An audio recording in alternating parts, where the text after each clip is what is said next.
Sekarang Profesor Rocky Gerung. Makin susah diundang sekarang. Andre pernah nggak mengalami peristiwa mendebarkan di zaman Orde Baru? Jadi orang itu, dia ingat apa yang dia alami secara real. Tapi kalau saya ceritakan sesuatu yang tidak kamu alami, kamu hanya bisa bayangkan.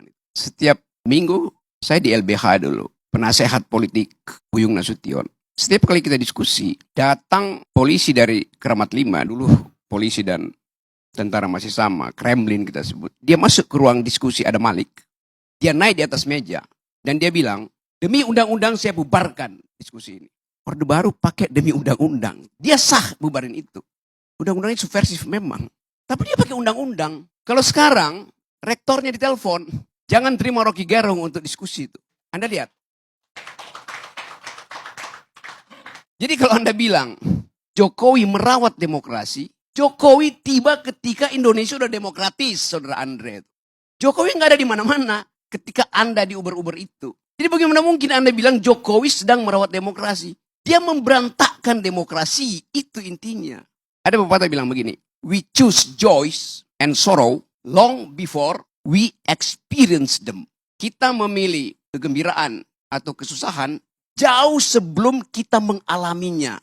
Kalimat itu, Anda tahu kalimat itu siapa yang ucapkan? Yang ucapkan itu adalah Gibran, yang nama depannya Kahlil. Jadi bagi Kahlil Gibran, pikiran itu udah memilih lebih dahulu sebelum dia mengalaminya. Jokowi di pikirannya sudah memilih jadi otoriter sebelum dia mengalaminya. Sebelum dia menjalankannya. Itu yang namanya authoritarian personality. Ide untuk memperpanjang masa jabatan itu adalah authoritarian personality. Ide untuk menambah masa jabatan itu adalah ide authoritarian personality. Ide untuk menjadikan Gibran calon wakil presiden itu adalah authoritarian personality. Dia udah memilih sebelum dia lakukan bahkan. Begitu cara melihat otoritarianisme, Saudara Andre. Jadi kalau Anda sebut-sebut dari awal bahwa ya ini ya Jokowi ya demokratis. Lo otaknya itu dari awal otoritarian. Itu dasarnya. Hitler menyembunyikan kebengisannya sebelum jadi pemimpin. Hitler dipilih secara demokratis. Itu pentingnya belajar sejarah, Saudara Andre itu. Pengetahuan Anda kurang sekali soal demokrasi itu. Ya, saya mau terangkan itu. Jadi hentikan segala macam cawek-cawekmu itu. Akan kelihatan Anda dungu kelihatannya tuh. Serius saya katakan itu. Ini akan pengaruhi. Kalau Anda masih begini terus saya kampanye di wilayah Anda di Padang itu. Jangan pilih Andre. Karena dia tidak setajam pikiran Sultan Syahrir. Tidak setajam pikiran Natsir. Tidak setajam pikiran Buya Hamka. Itu masalahnya. Saya lanjut sedikit. Ya tapi you nggak ngerti itu isi demokrasi itu. Itu soalnya. Memang Indonesia nggak ada dinasti. Karena semuanya dipilih. Oh iya. Dinasti itu darahnya biru. Yang sekarang bukan dinasti. Karena darahnya kotor. Kotoran itu ada di pikiran Pak Jokowi dari awal. Semua yang kita pernah bayangkan itu. Akhirnya ditemukan faktual oleh majalah Tempo. Semua yang kita janjikan sebagai perubahan. Dibatalkan oleh gerakan mahasiswa yang dengan satu kalimat. Kami muak. Anda mau uji dengan apa prinsip kami muak itu? Jadi ini bagian di mana bangsa ini. Kalau kita sebut apa sebetulnya yang terjadi. This is the beginning of the end. Awal dari berakhirnya. Tapi Anda katakan Jokowi masih elektabilitasnya tinggi. Jokowi masih likability-nya 80%. Ya sama kayak Lilin. Lilin itu sebelum dia mati, dia menyala terang. Peng, mati. Itu poinnya tuh. Jadi saya bukan mau uji. Saya mau beritahu bahwa kalau kita sembunyikan soal-soal yang tadi ethics itu. Kita masuk dalam tukar tambah. Machiavelli bilang begini.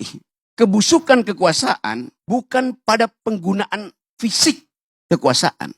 Tapi pada pengkhianatan itu. Pada penipuan. Itu semua soft powernya Jokowi. Jokowi nggak datang seperti Soeharto bilang, I'll cover you. Gua gebuk lu. Enggak. Dengan senyap dia lakukan pengkhianatan. Pengkhianatan pada Ibu Mega. Pengkhianatan pada bangsa ini. Pengkhianatan pada emak-emak. Apa kurang kejamnya Jokowi? Dia bikin IKN. Dia jual nggak laku ke Cina. Dia jual ke Amerika nggak laku. Dia jual ke Mesir nggak laku.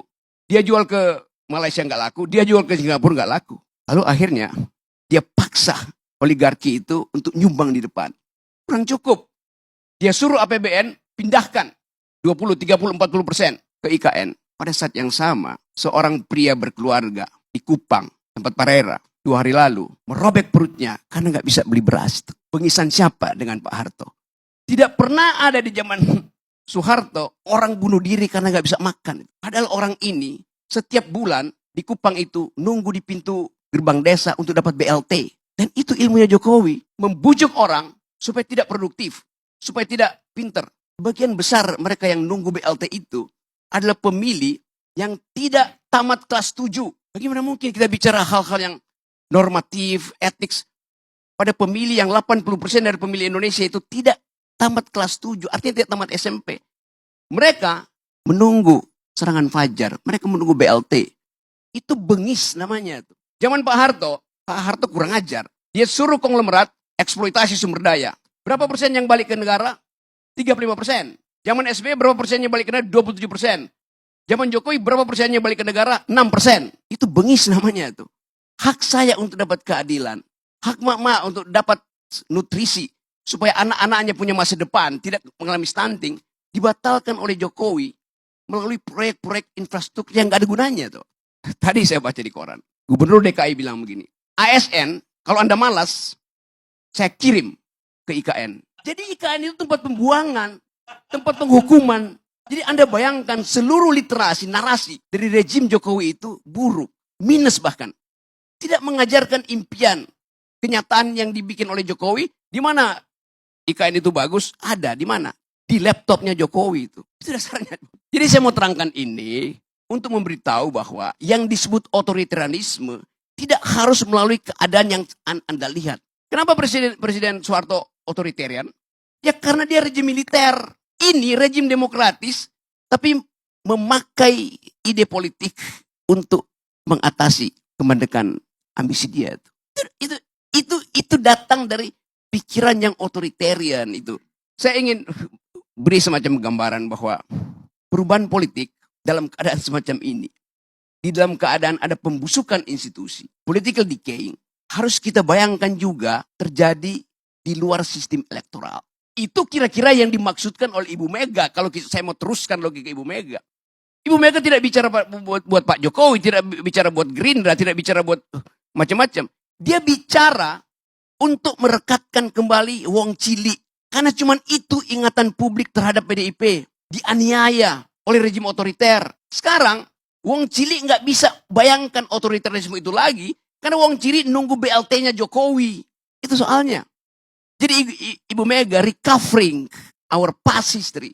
Untuk menerangkan bahwa ada jenis otoritarian mirip Orde Baru yang bahkan lebih berbahaya. Karena dia menyelundup secara hegemoni, secara sublim ke dalam benak rakyat Indonesia. Benak Wong Cilik yang ditipu selama 9 tahun.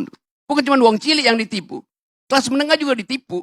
Dan kelas menengah akhirnya menangis di depan TV karena sadarnya telat. Saya mau terangkan ini bukan dalam upaya untuk mengadu domba Orde Baru, Orde Lama. Tetapi supaya kita paham bahwa kemampuan kita secara intelektual dibatalkan oleh Jokowi sehingga bahkan untuk mengerti demokrasi dari orang semacam Andre gagal dia pahami itu. Sekali lagi saya nggak ada problem dengan Anda. Saya punya problem dengan cara membaca sejarah. Terima kasih. Saya memang Bang Rocky ya tidak setajam Muhammad Nasir, Muhammad Yamin, Buya Hamka yang abang sebutkan tokoh-tokoh besar Sumatera Barat. Betul. Tapi bang, saya pertanggungjawabkan jabatan saya sebagai anggota DPR. Gak bisa begitu. Sebentar bang. Standar kita adalah Nasir, Hatta, Syahrir. Kalau dari bawah itu ada pergi dari demokrasi.